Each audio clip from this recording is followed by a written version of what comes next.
India's infrastructure push received a major boost with the inauguration of the Delhi-Dehradun Expressway on Tuesday.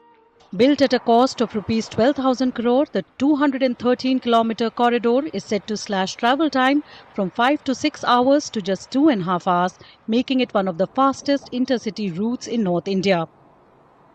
जब 12,000 करोड़ की लागत से हमें एक ऐसा एक्सप्रेसवे मिला जिसमें 6.5 घंटे की दूरी मात्र 2 से 2.5 घंटे के बीच में तय हो सकती है, ये दिल्ली और देहरादून के बीच की उस दूरी को कम नहीं कर रहा साथियों, ये दिल्ली की आधुनिकता को देवभूमि की आध्यात्मिकता से जोड़ रहा है.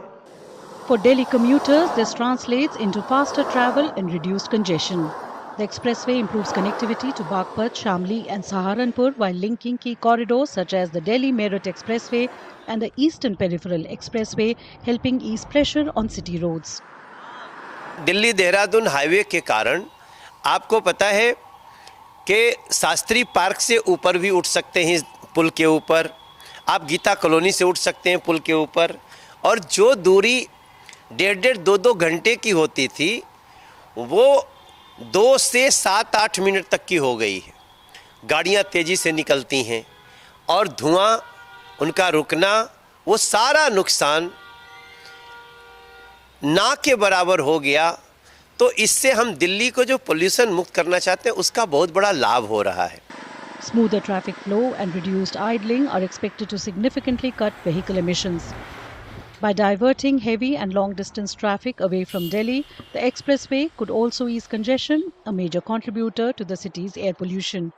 दिल्ली देहरादून इकोनॉमिक कॉरिडोर जो शुरू हुआ है, इससे एक बहुत बड़ी दिल्ली को राहत मिली है. पोल्यूशन में बहुत कमी आएगी. ये 32 किलोमीटर का एरिया जो दिल्ली के अंदर भी पड़ता है, लोकल कनेक्टिविटी बहुत बेटर हुई है.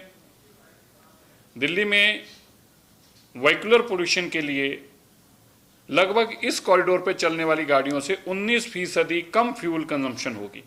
Faster connectivity and cleaner air, the expressway promises both. It marks a significant step towards a faster, decongested and greener Delhi.